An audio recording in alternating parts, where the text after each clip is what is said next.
For reference, I'm a female, and this happened to me in the summer of 1984 when I was 13 years old. That summer, my parents sent me and my twin sisters to camp. For obvious reasons, I will be changing the name of the camp to Camp Up High. Camp Up High is located in the Angeles National Forest near Mount Wilson, which is 52 miles from Long Beach, California. Anyways, we get to the camp and are introduced to our camp counselors and given a tour of the grounds. I immediately fell in love with it because it was beautiful, but my twin sisters didn't seem too happy. Later that night, after dinner, the counselors gathered all of us together around a campfire to tell stories, roast marshmallows, and make s'mores. About a week after getting to camp and during dinner, one of the counselors, named Running Rooster, told us that the next day we would be getting up early and going on a hike to another campground where we would spend the night. Getting up the next morning and after breakfast, we all went to our cabins and gathered up our camping stuff and met up with the counselors at the snack barn. After the counselors made sure that we were all there, we started off on our hike. I remember being excited because I've always loved the outdoors. Now, mind you, this was during the 80s, long before cell phones and social media, so hearing stories about cryptids, skinwalkers, and dogmen were unheard of. I remember how beautiful everything was, and the smell of the fresh pine trees and the sounds of nature echoed around me. I also remember while walking on the trail, a group of trees to my left, and hearing a sound that kind of startled me at first. But when I looked, I realized it was a group of soldiers on the ground for a training mission.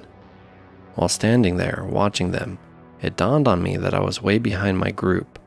So in a hurry to get caught up with them, I didn't notice how quiet everything became around me.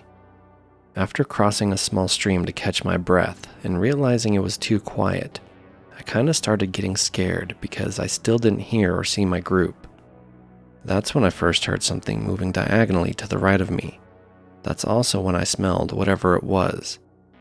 Darting my head to the right, that's when I saw it. It was standing half behind one of those pine trees. In shock and unable to move or scream, I just stood there staring at whatever it was. I know it had to stand at least 7 to 8 feet tall. All of its body was covered in a semi-long brownish hair except for its face. It almost looked human, but its arms were longer than they should have been, and its hands were huge. This thing was large, and its legs didn't look like it could hold up its weight. I remember how god-awful it smelled. I almost wanted to puke. After standing there for what seemed like forever, I heard my name being called off in the distance, breaking me out of my trance. I took off running towards the group. That's when I realized whatever that was chasing me. Hearing my name again, I ran even faster because I just wanted to get the hell away from it and be safe. After getting back with my group, I realized it had stopped chasing me, so I started to calm down. And that's when one of my sisters asked what was wrong, and I told her nothing. I don't know what I saw that day and still don't, but I can tell you it was not natural nor human, and it's something I have never forgotten and is forever burned in my memory.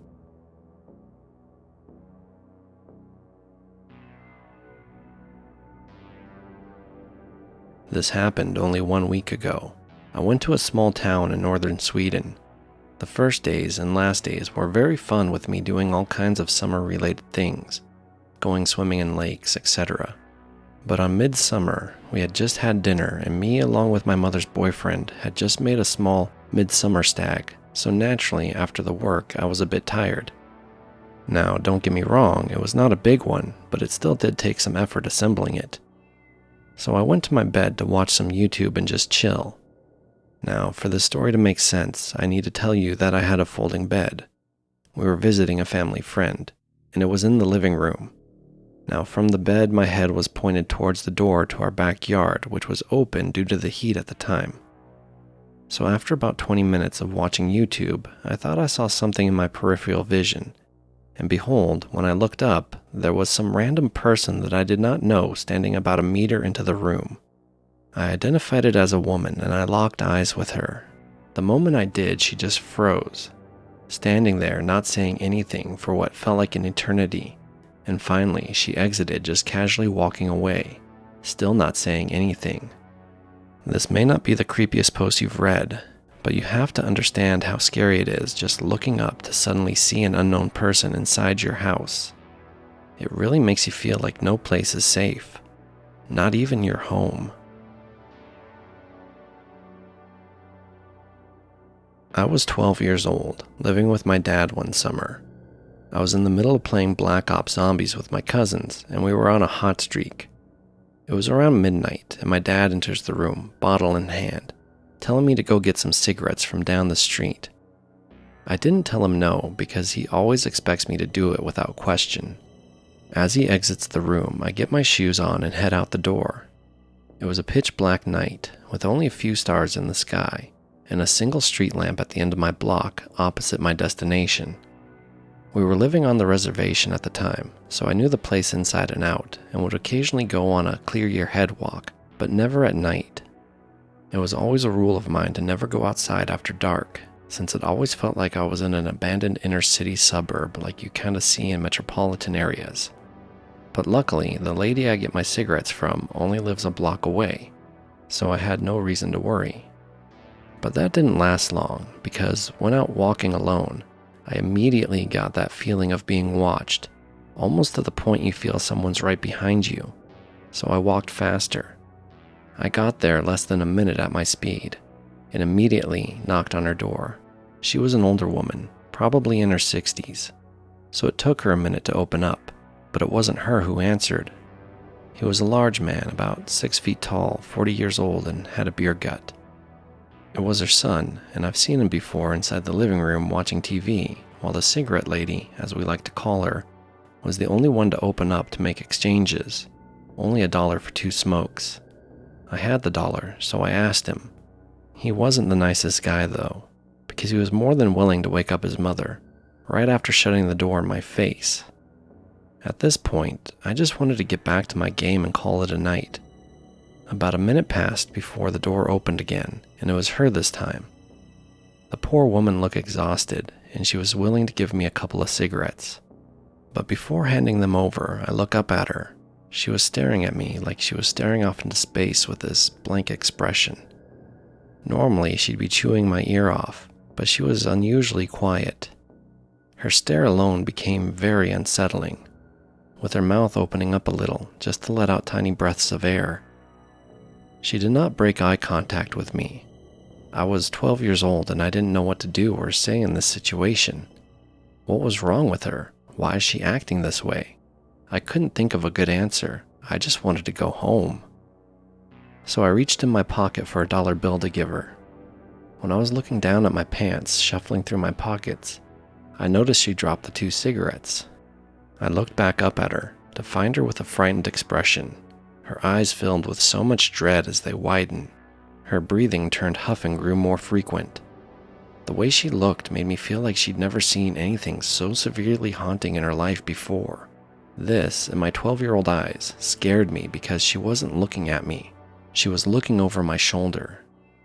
This made me very uncertain of what to do at this point, so I thought to make a run for it. This was too much, but the woman quickly grabbed my arm and pulls me in close. Right then, I thought I was going to get abducted by this crazy old woman, but she looks me right in the eyes and whispers, "Do not turn around." I was so scared and confused, I couldn't ask a single question. "He will get you if you turn around. Come inside the house or you'll be safe." I knew then and there this was a red flag, so I pull myself from her grasp. She yelps and tries to grab me again as I try to run, but I stopped dead in my tracks right away, because now I realized what the woman was referring to. At the end of the lawn stood him, the tall man. When you hear stories about him, you know what he looks like.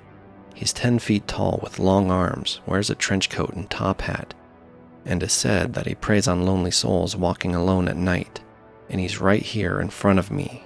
He was nothing but a silhouette, a shadow, but the old lady's porch light illuminated the whole front yard, accentuating his presence in full view. I could see him top to bottom, standing in my direction. I didn't know what to do. I was frozen.